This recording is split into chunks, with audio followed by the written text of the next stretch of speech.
Aprovechar el tiempo, ahora la palabra de Dios en el capítulo 4 del libro de Hechos, versículo 23. Vamos a estar leyendo el versículo 23 hasta el 31. Gloria a Dios. Aleluya. Hechos capítulo 4, 23, dice la palabra de Dios: y puestos en libertad, vinieron a los suyos y contaron todo lo que los principales sacerdotes y los ancianos les habían dicho. Y ellos, habiéndolo oído, alzaron unánimes la voz a Dios y dijeron: soberano Señor, tú eres el Dios que hiciste el cielo y la tierra, el mar y todo lo que en ellos hay. Que por boca de David tu siervo dijiste: ¿por qué se amotinan las gentes y los pueblos piensan cosas vanas? Se reunieron los reyes de la tierra y los príncipes se juntaron en uno contra el Señor y contra su Cristo, porque verdaderamente se unieron en esta ciudad contra tu santo Hijo Jesús, a quien ungiste Herodes y Poncio Pilato con los gentiles y el pueblo de Israel, para hacer cuanto tu mano y tu consejo habían antes determinado que sucediera. Y ahora, Señor, mira sus amenazas y concede a tus siervos que con todo denuedo hablen tu palabra, mientras extiendes tu mano para que se hagan sanidades y señales y prodigios mediante el nombre de tu Hijo Jesús. Cuando hubieron orado, el lugar en que estaban congregados tembló, y todos fueron llenos del Espíritu Santo y hablaban con denuedo la palabra de Dios. Padre, en esta noche, Señor, te pido que tú seas hablando, Padre, a este pueblo, Señor. Que tu palabra, Señor, sea la que hable en esta noche, Padre. Quita de mí toda palabra, Señor, personal, toda palabra que venga de mí, Señor, y que tú seas hablando, Señor, en esta noche, Padre. Mientras vemos estos versículos, Padre, en el nombre de Jesús, Señor, pongo esto delante de ti, Señor, y te doy toda la gloria y toda la honra, Señor, en el nombre de Jesús. Amén. Gloria a Dios, hermano. Póngase ahí en su asiento. Amén. ¿Cuántos están contentos en esta noche, hermanos? Digan un gloria a Dios. Aleluya, porque ya el frío se está yendo, ¿verdad? El calor, perdón. Dice, hermano, no, espérese, apenas va llegando, no, el calor, hermanos, está saliendo, ¿verdad? Y ya llega el frillito, llega el tiempo de los cafés, del pan, de las donas, y etcétera, ¿verdad? ¿Verdad, hermano José?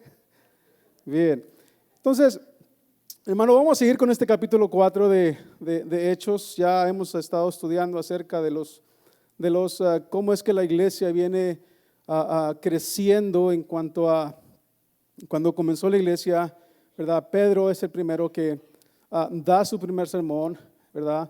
Después da otro segundo sermón, pero por hablar de Jesús, hermanos, estos hombres son arrestados. Y los principales sacerdotes y los escribas y todos los que estaban ahí liderando el pueblo judío, hermano, lo llevan, ¿sí? Los llevan a Pedro y a Juan y los arrestan y los interrogan, pero ellos hablan y siguen hablando de Jesús.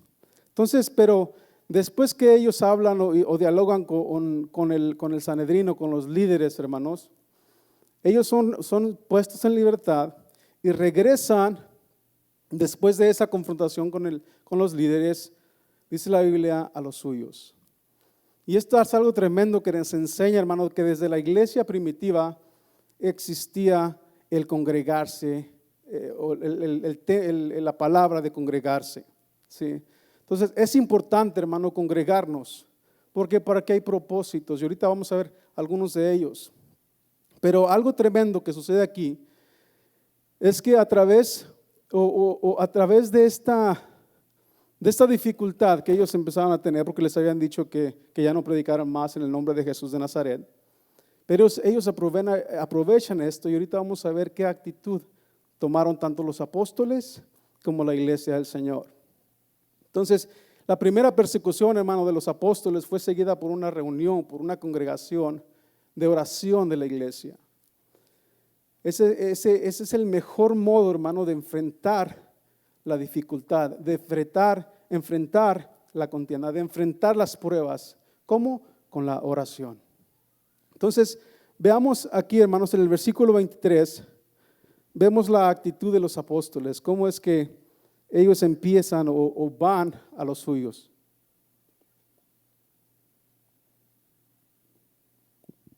Dice el 23, cuando quedaron en libertad, fueron a los suyos y les contaron todo lo que los principales sacerdotes y los ancianos les habían dicho. Entonces, vea esta escena aquí, hermano, por un momento. Vea esta escena. Pedro y Juan habían sido puestos en libertad, regresan a los suyos, regresan donde estaban todos los demás hermanos y presentan un informe, les dicen todo lo que sucedió, toda esa discusión que tuvieron con los líderes en aquel tiempo.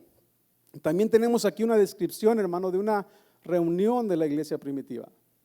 De ahí vemos la importancia de congregarnos, ¿verdad? Es importante congregarnos y aquí nos va mostrando ya cómo es que la iglesia primitiva y las razones por las cuales ellos se congregaban. Pero dice aquí que fueron a los suyos. ¿Quién? Pedro y Juan. Que ellos fueron después de salir, pues que son libres, van a los suyos. Van aquellos que habían aceptado al Señor Jesucristo. Van con los demás apóstoles. Y aquí a los suyos, hermanos, se refiere a los miembros de la iglesia, a esos miembros que habían aceptado al Señor, porque recuerdan que ya a Pedro había predicado, ¿cuántos hermanos? 2, ¿verdad? Y alrededor de 8,000 personas, hermanos, habían creído en Jesús. Ya había más personas ahí que creían en Jesús. Entonces, aquí no dice realmente sinceramente dónde estaban, pero viendo el contexto de lo que venimos leyendo, hermanos, es probable que se reunieron ahí mismo, en el mismo lugar donde se habían reunido anteriormente, que era en el aposento alto.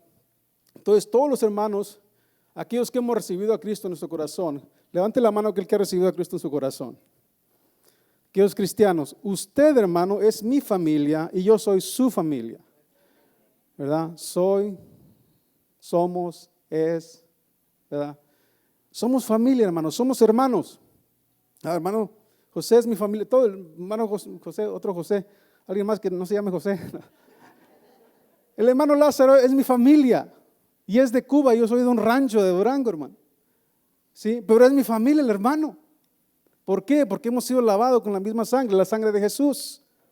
Y eso era lo que estaban hablando los apóstoles, estaban hablando de Jesús de Nazaret. Entonces, cuando pasa esto, que son liberados, van a lo suyo, van con los hermanos. Si una familia que Dios ama, sabe que Dios le ama, hermano. Sabe que el Señor murió por usted. Por amor se dio por cada uno de nosotros. Y el Señor nos ama. El Señor ama a los suyos. Dice Juan 13:1. Antes de la fiesta de la Pascua, sabiendo Jesús que su hora había llegado para pasar de este mundo al Padre, habiendo amado a los suyos que estaban en el mundo, los amó hasta el fin. ¿Verdad? Todos recordamos a Juan 3:16 que dice, porque de tal manera amó Dios al mundo que Dios su Hijo unigénito para que todo aquel que en él cree no se pierda, mas tenga vida eterna. Entonces Jesús sabía, hermanos, el Señor nos conoce. Jesús sabía, Él sabía que uno de sus discípulos lo iba a traicionar. Él sabía que uno de sus discípulos lo iba a negar. Él sabía que en algún momento, hermanos, todos los discípulos iban a esconder. Pero aún así los amó hasta el fin. Aún así los ama. Y así como a ellos les amó también a nosotros, aquellos que hemos creído en Jesús, el Señor nos ama. Cuando piensa, hermano, que nadie lo quiere, recuerde esto. Jesús le ama y Jesús está con usted. Entonces, esos eran los suyos, hermanos. Él conoce nuestro carácter, conoce cuando fallamos, cuando caemos. Él nos conoce y a pesar de eso el Señor nos ama. La cuestión está en cómo respondemos nosotros a ese amor de Jesús. ¿Cómo respondemos nosotros a ese inmenso amor de Jesús? Un amor, ahorita cantábamos, amor incondicional. Entonces Pedro y Juan, hermanos, dicen que fueron a los suyos y les contaron todo lo que los principales sacerdotes y los ancianos les habían dicho. Pero ¿qué le dijeron o qué dijeron estos hombres a los discípulos? ¿Qué fue lo que le dijeron? Veamos algunos versículos relacionados con lo que ellos dijeron a Pedro y a Juan. Hechos 4:7 dice, ¿con qué poder o en qué nombre habéis hecho esto? Pedro le contestó, en el nombre de Jesús de Nazaret, este hombre fue sano. Es el nombre de Jesús. Después estos hombres también le dicen, ¿qué haremos con estos hombres? Porque el hecho de que un milagro notable ha sido realizado en el versículo 16 del capítulo 4, dice, por medio de ellos es evidente a todos los que viven en Jerusalén, y no podemos negarlo, mas a fin de que no se divulgue más entre el pueblo, amenacémosle para que no hablen más a hombre alguno en este nombre. Cuando los llamaron, dice el 18, les ordenaron no hablar ni enseñar en el nombre de Jesús. Tremendo esto. La iglesia primitiva, hermanos, en mi concepto, es que la iglesia primitiva fueron los que sufrieron realmente esa persecución, ¿sí? La iglesia primitiva. A veces, tal vez nosotros nos duele algo, ¿verdad? Nos duele un cabello, ya me duele el cabello, ya no quiero ir a la iglesia, o ya no quiero congregarme. Estos hombres le hicieron, ya no más, les decían los principales sacerdotes, ya no prediquen en el nombre de Jesús, y los amenazaron. Entonces los discípulos van, hermanos, y cuentan a los demás lo que había sucedido. Y todos hacen una decisión que todos nosotros deberíamos tomar en cuenta, hermano, cuando nos encontramos contra la espada y la pared, contra dificultades, contra pruebas. Es la actitud que tomaron ellos.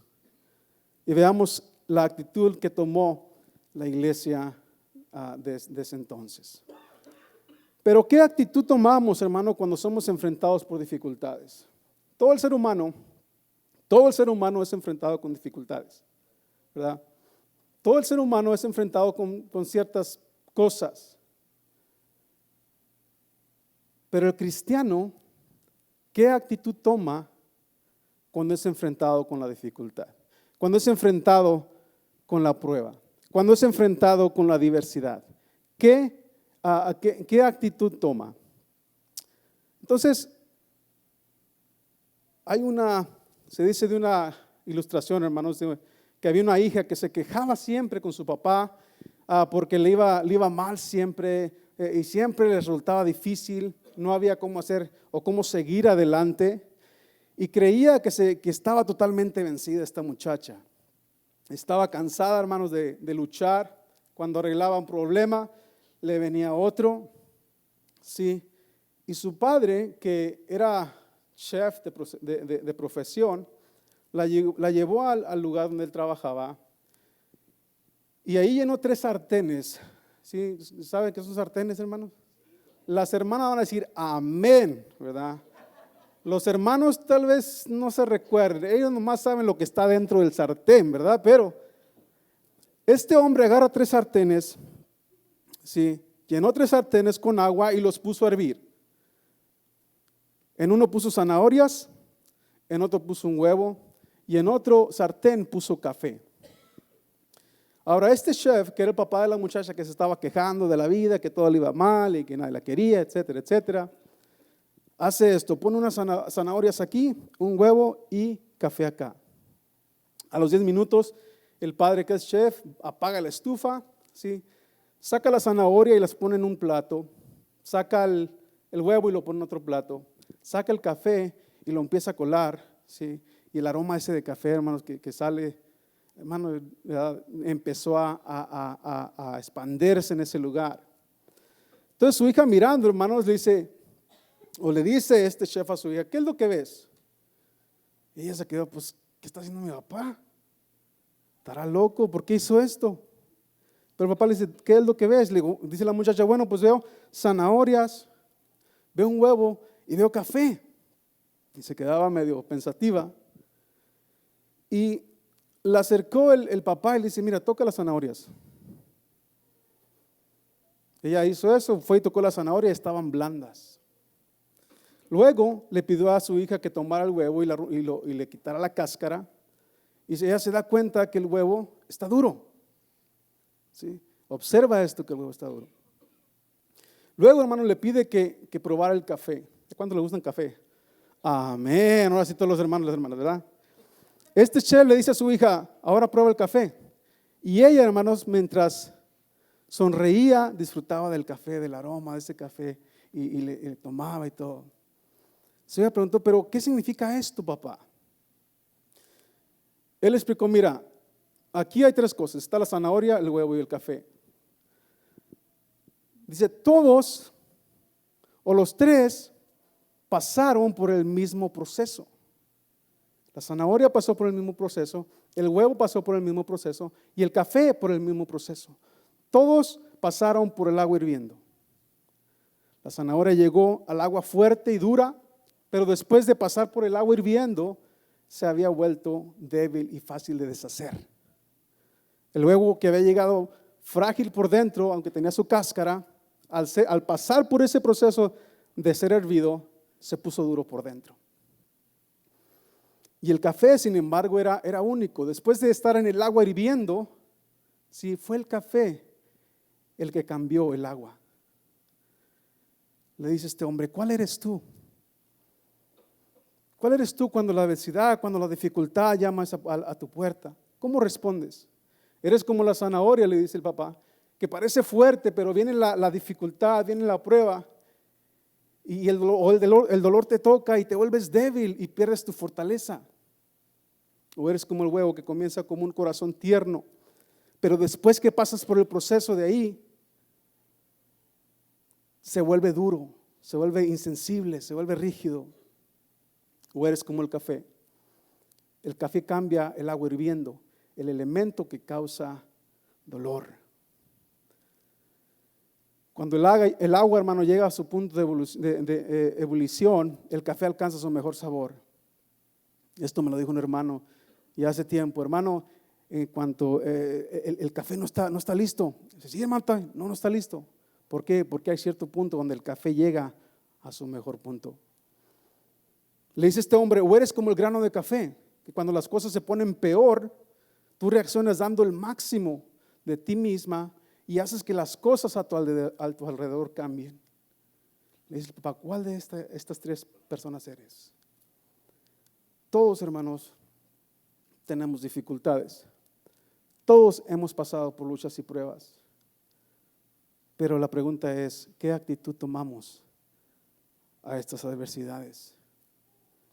¿Qué actitud tomó la iglesia, hermanos, ante esta adversidad de ser perseguidos, de que estos hombres le decían, ya no quiero que prediques en el nombre de Jesús? Esta actitud es el mejor ejemplo para nosotros. Que en vez de correr o alejarnos de cierto lugar porque ya no queremos nada, porque algo nos pasó, venir al Señor y decirle, Señor, aquí está mi situación, Padre. Aquí está mi problema. Yo no puedo, pero tú sí puedes. Hay personas, hermanos, que ante la dificultad se vuelve débil. Hay personas que ante la dificultad se vuelve duro de corazón. Sin embargo, hay personas, aquellas que vienen al Señor y se refugian en el Señor, ellos cambian y usan esa dificultad para hacer de bendición a otras personas o a otra gente. Entonces, hay algunos puntos importantes que vamos a ver, hermanos. Sin embargo, quiero hacer un paréntesis aquí, porque hay una misión para esos apóstoles. Era de predicar el evangelio. Si ellos no podían quedarse a la mitad, hermanos, ¿verdad? ¿Cuántos de nosotros hemos dejado ciertas cosas a la mitad? No las acabamos por cosas que pasan, dificultades que pasan, ¿verdad? Predicar la palabra, hermanos. Y no estoy hablando necesariamente de aquí del púlpito. Predicar el evangelio, hablar a la gente de Cristo. Ese es un desafío grande. Sin embargo, hay una bendición ahí. Y este desafío fue delegado, hermanos, a los apóstoles. Marcos 16, el 14 dice, después se apareció a los 11 mismos cuando estaban sentados a la mesa y los reprendió por su incredulidad y dureza de corazón, porque no habían creído a lo que habían visto, a los que habían visto resucitado. Y la clave está en el versículo 15 de esta misión y les dice, ir por todo el mundo y predicar el evangelio a toda criatura. Esta era la misión de los apóstoles, predicar. Sin embargo, antes de iniciar esta tarea, hermanos, Jesús les dijo que esperasen la promesa del Espíritu Santo. Y esto se los dice en Hechos 1:8, dice, pero recibiréis poder cuando el Espíritu Santo venga sobre vosotros, y me seréis testigos en Jerusalén, en toda Judea, en Samaria y hasta los confines de la tierra.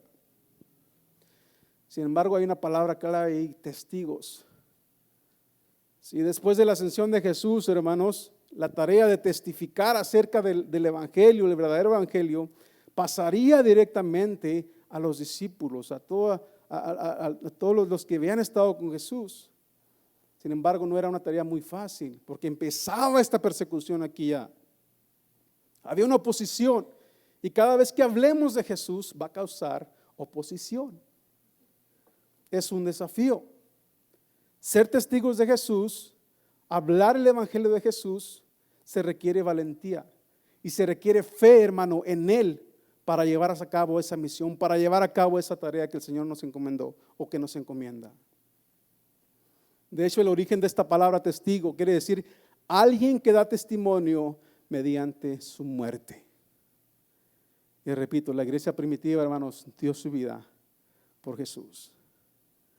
La pregunta es, ¿cuántos de nosotros hoy en día estamos realmente dispuestos a dar nuestra vida por aquel que dio su vida por nosotros?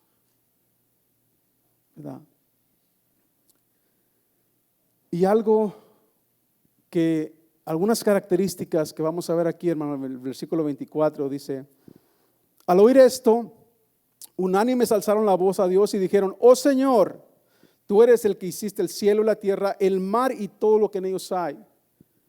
Aquí vemos, hermanos, que tuvieron una oración unánimes. Dice, unánimes alzaron la voz. Alzaron la voz. En primer lugar, lo que tenemos que hacer ante la dificultad es alzar la voz, orar al Señor, poner delante de Dios nuestra dificultad. Esa unidad, hermano, de corazón y de mente caracterizaban a esta iglesia primitiva. Y unánimes quiere decir movidos por un mismo propósito, por un mismo interés. ¿Sí?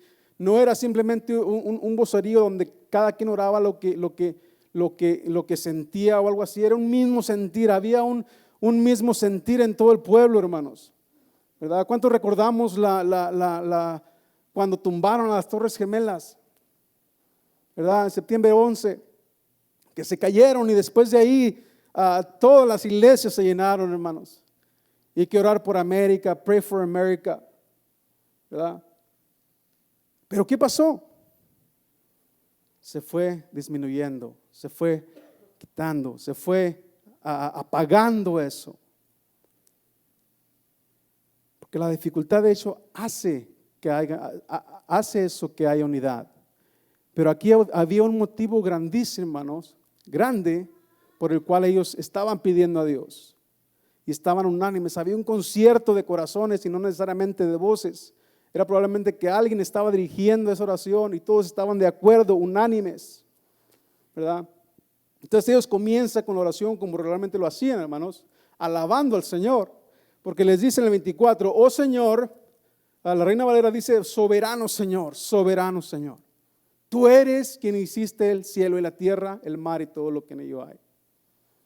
Entonces lo primero que pronuncian es, oh Señor, soberano Señor. ¿Verdad? Que era la manera en que el esclavo, hermano, reconocía la autoridad de su Señor, de su dueño. Soberano Señor. Reconocemos que tú eres nuestro Dios, que reconocemos que tú eres nuestro Señor. Estos hermanos, conociendo, hermano, la eternidad de Dios, honran a Dios, poniéndole en un lugar más alto, obviamente, que la dificultad que se venía delante de ellos. Le voy a hacer una pregunta. ¿Quién es más grande, Dios o el problema? Dios es más grande que todo el problema. Y estos hermanos, la iglesia primitiva, en vez de irse, de retirarse, hermanos, empezaron a orar, empezaron a pedirle al Señor, a reconocer que solamente Él, ¿sí?, les iba a ayudar en ese momento. Déjenme le digo una cosa, hermano, la iglesia no es una comunidad que depende de religión. La iglesia es una comunidad que depende de una relación con el Señor. Y ahí vemos esa relación. El acercarnos nosotros a Dios, decirle, Señor, aquí estoy, estoy pasando por pruebas, Señor. Estoy pasando por enfermedades, Señor. Pero yo sé, Señor, que en ti estoy seguro. Ellos reconocían, hermanos, el poder de Dios, inclusive en la creación. Número 2, ellos también oran con discernimiento. No empezaron a declarar ahí, a decretar que quitar a todos los líderes judíos y que no. Oraron con discernimiento. ¿Por qué? Bueno, ahorita lo vamos a ver. Supieron discernir, hermano, lo que decían las Escrituras en relación con ese rechazo que estaba pasando en la iglesia, o que empezaba a pasar la iglesia. Se manifestó primeramente cuando rechazan a Jesús, cuando crucifican al Señor Jesucristo, y ahora se está manifestando al impedir, hermanos, que la iglesia predicase en el nombre de Jesús de Nazaret. Versículo 25, el que por el Espíritu Santo, por boca de nuestro padre David, tu siervo dijiste, ¿por qué se enfurecieron los gentiles y los pueblos tramaron cosas vanas? Se presentaron los reyes de la tierra y los gobernantes se juntaron a una contra el Señor y contra su Cristo, contra su ungido. Y esto afirma, hermanos, la inspiración del Antiguo Testamento, ¿verdad? El cristianismo no es algo nuevo, es el cumplimiento del Antiguo Testamento. Jesucristo vino a cumplir lo que es la ley. Y ya lo había dicho esto el Señor en el Salmo 1, del 1 al 2, dice, porque se sublevan o se alzan en rebelión, las naciones y los pueblos traman cosas vanas. Se levantan los reyes de la tierra y los gobernantes traman unidos contra el Señor y contra su ungido. Entonces la oración, hermanos, está fundamentada en el conocimiento de la palabra. Si Dios nos habla por medio de su palabra, nosotros hablamos con Él por medio de la oración. Son dos cosas que necesitamos en nuestras vidas. ¿Cuánto necesitan el aire? Todos necesitamos el aire. Así como necesitamos el aire, hermano, necesitamos la palabra de Dios en nuestras vidas y necesitamos tener esa comunión con Dios de oración. Es una necesidad para nosotros tener ese tiempo con el Señor. Obviamente, ellos también supieron discernir, hermano, las circunstancias que estaban viviendo en ese tiempo. Versículo 27 dice, porque en verdad en esta ciudad se unieron tanto Herodes como Poncio Pilato, juntamente, dice, con los gentiles y los pueblos de Israel, contra tu santo siervo Jesús, a quien tú ungiste. Note aquí cómo están básicamente citando el mismo salmo, pero aplicándolo con nombres del tiempo de ellos. Porque mencionan a Herodes, mencionan a Poncio Pilato, a los gentiles y al mismo pueblo de Israel. Dice el Salmo 2:2, se levantarán los reyes de la tierra y los gobernantes traman unidos contra el Señor y contra su ungido. Pero aquí menciona dos personajes, hermanos, de ese tiempo importantes, ¿verdad? En cuanto a la historia. Porque el más importante de toda la historia se llama Jesucristo. Ese es el más importante. Entonces, pero aquí menciona dos nombres. Uno es Herodes y el otro es Pilato, Poncio Pilato. Estos hombres, hermanos, no se caían bien. Sin embargo, por causa de este juicio de Jesús, se hacen grandes cuates, o se hacen grandes amigos, o se hacen amigos. Ahora la Biblia usted va a encontrar algunos Herodes. Sin embargo, hay un Herodes que le dicen el Grande.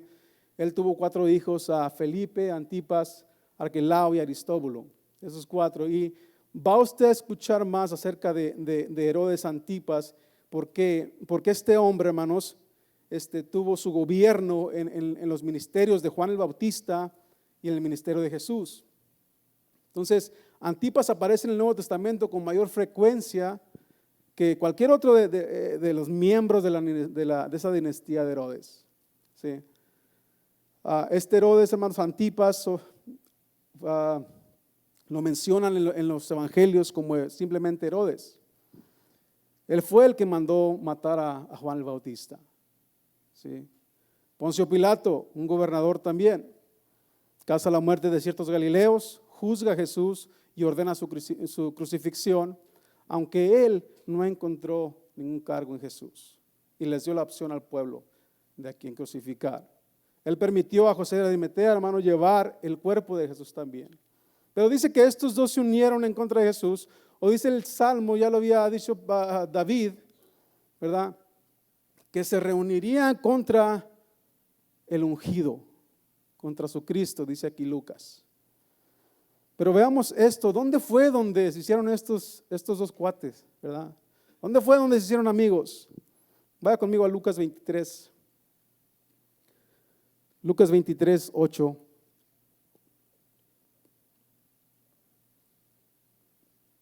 En adelante.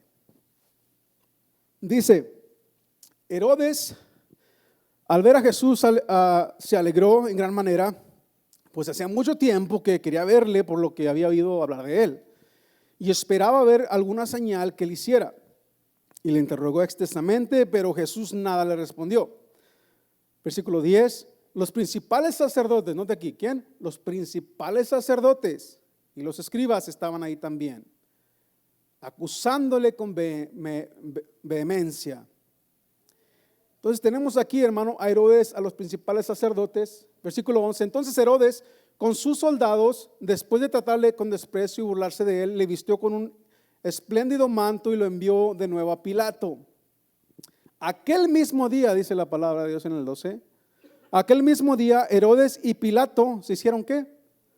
Amigos, pues antes habían estado enemistados el uno con el otro. Y es algo curioso, hermano, que aún en nuestros tiempos, ¿verdad? Hablamos de Jesús y resulta que aquellos que no se quieren se juntan simplemente para contradecir al evangelio del Señor. Lo mismo pasó aquí, hermanos. Estos hombres se juntaron con el Señor.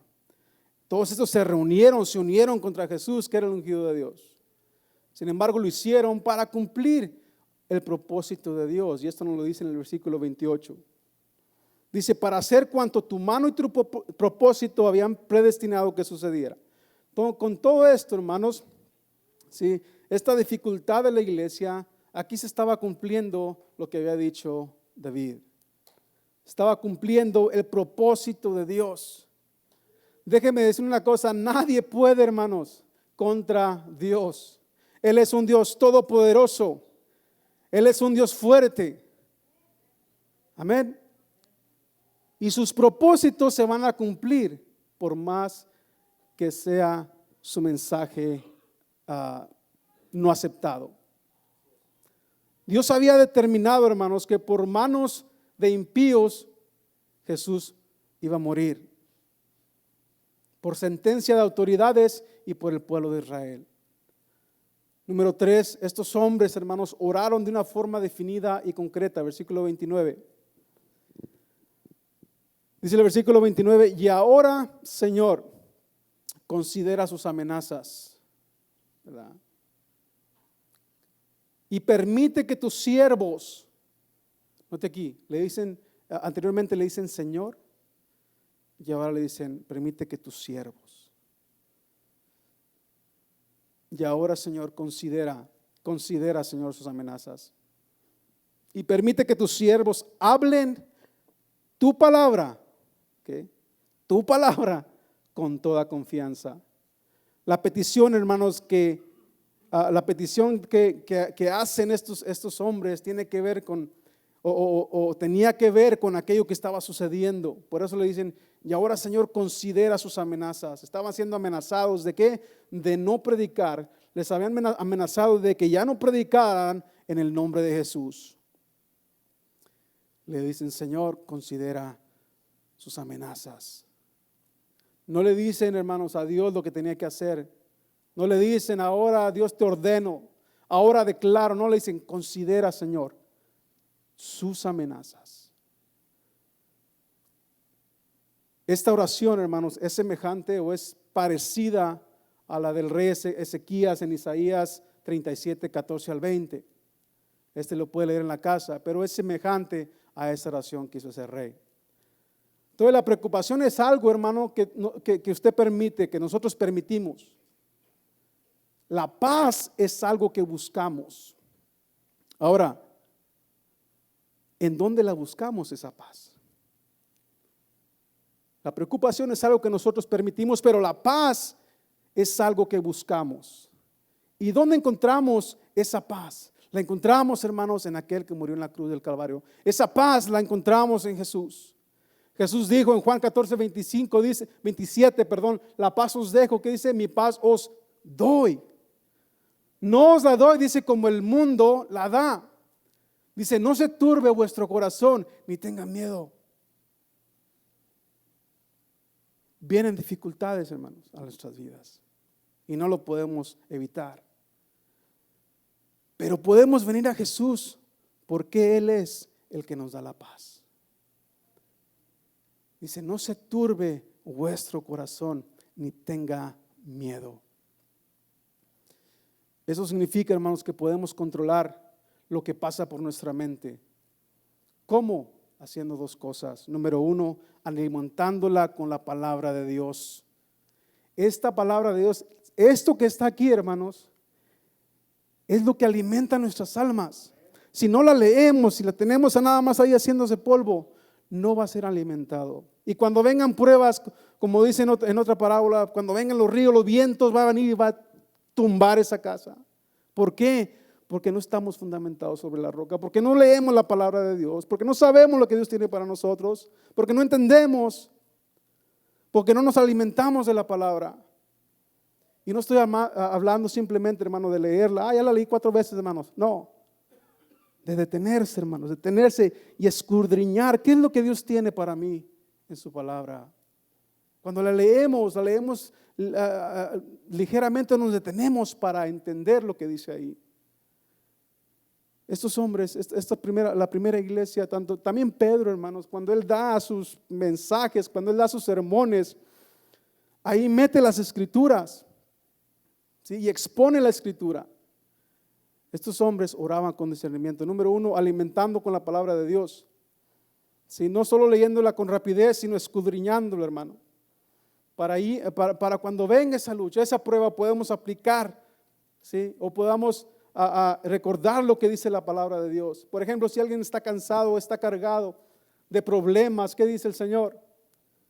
Mateo 11, 28, ¿qué dice? Venid a mí, todos los que estáis cansados y cargados, y yo os haré descansar. Dice, tomad mi yugo sobre vosotros y aprender de mí. Yo soy manso y humilde, ¿verdad? De corazón.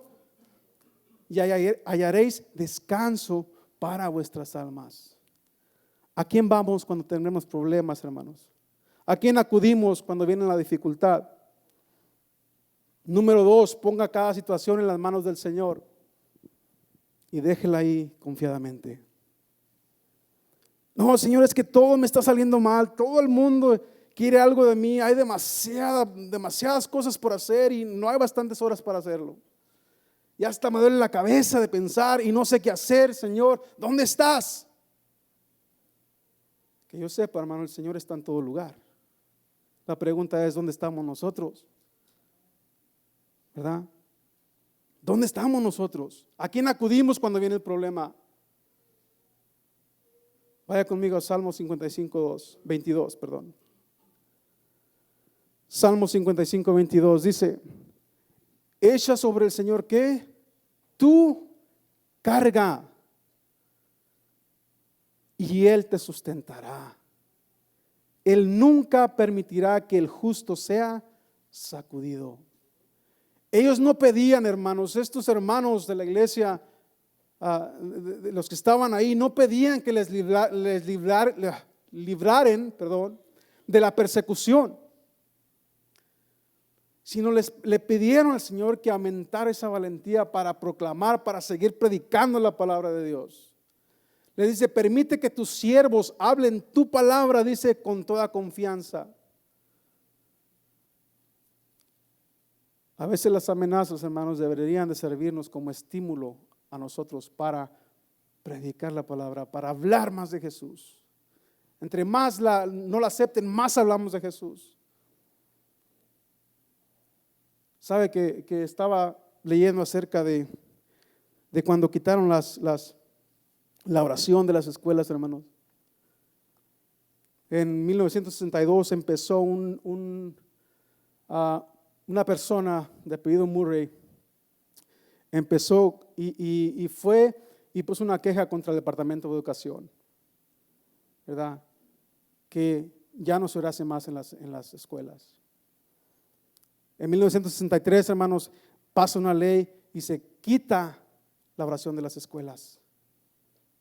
De ahí para en adelante, hermanos, hay gráficas, y les puede ver en el internet, hay gráficas desde el 63 para acá, hermanos. La violencia subió la drogadicción, subieron los divorcios, el nivel académico se vino para los suelos.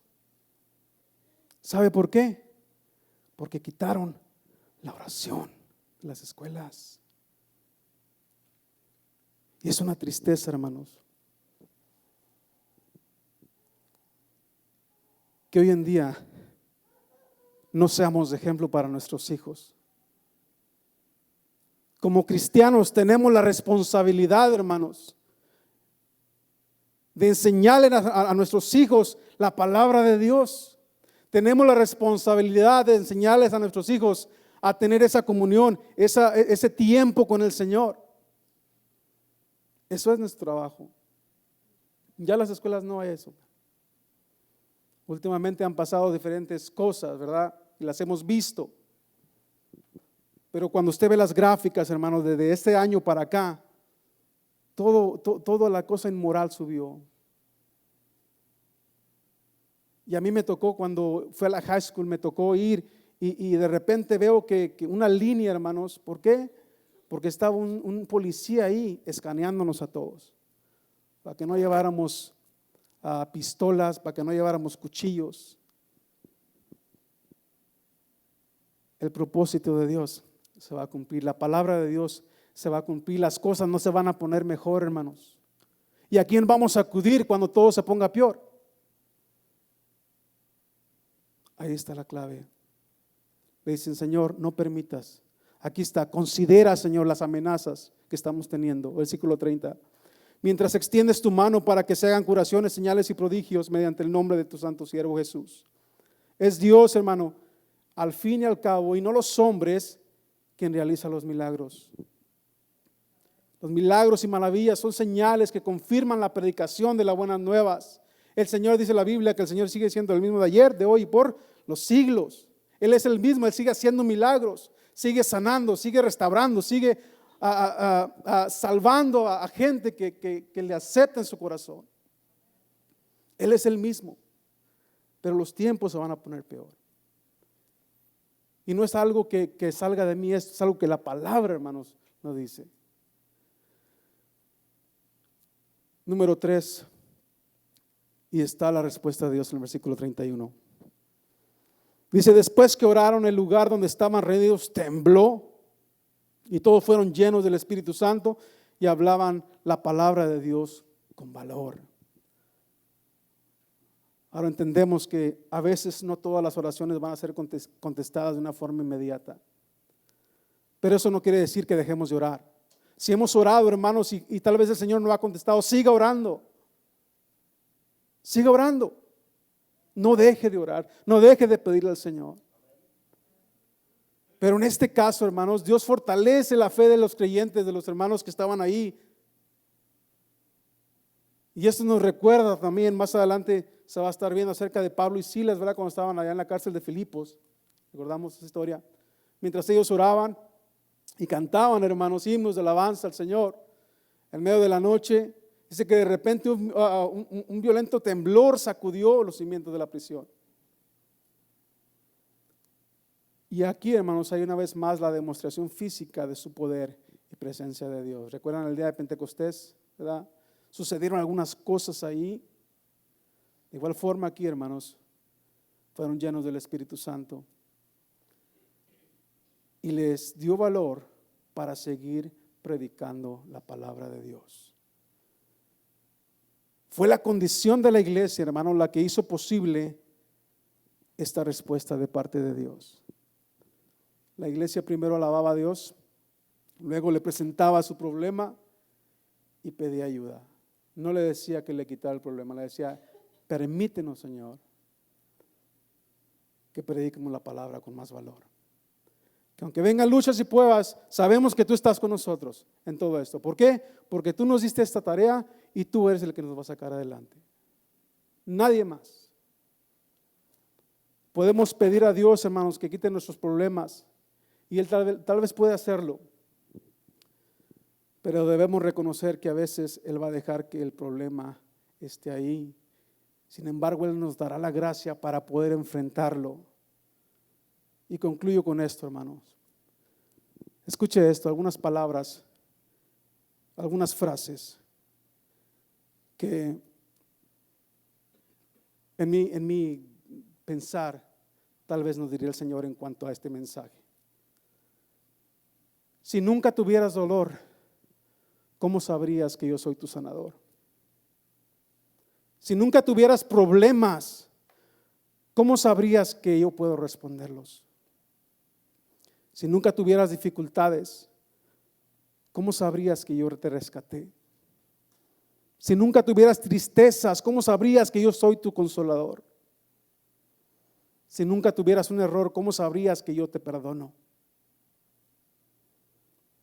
Si lo supieras todo, ¿cómo sabrías que yo contesto tus preguntas? Si nunca tuvieras sufrimientos, entonces ¿cómo sabrías por lo que yo pasé? Si nunca pasaras por el fuego, entonces ¿cómo podrías llegar a ser puro? Si yo te diera todas las cosas, ¿cómo las apreciarías? Si nunca te corrigiera, ¿cómo sabrías que te amo? Si tuvieras todo el poder, entonces ¿para qué me necesitas? Y hay una gran realidad, hermanos, que cada uno de los que estamos aquí necesitamos al Señor. Necesitamos al Señor. Yo le voy a pedir que se ponga de pie en esta tarde, hermano, en esta noche.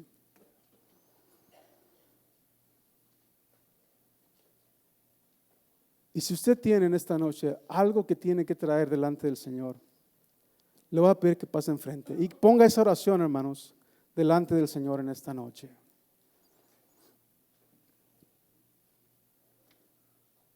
El Señor conoce cada situación.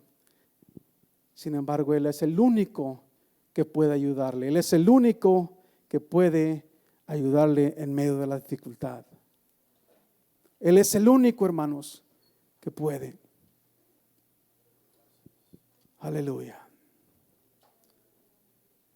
Usted gusta pasar al altar, hermano, y decirle: Señor, aquí está mi problema, Señor. Aquí está mi dificultad, Padre.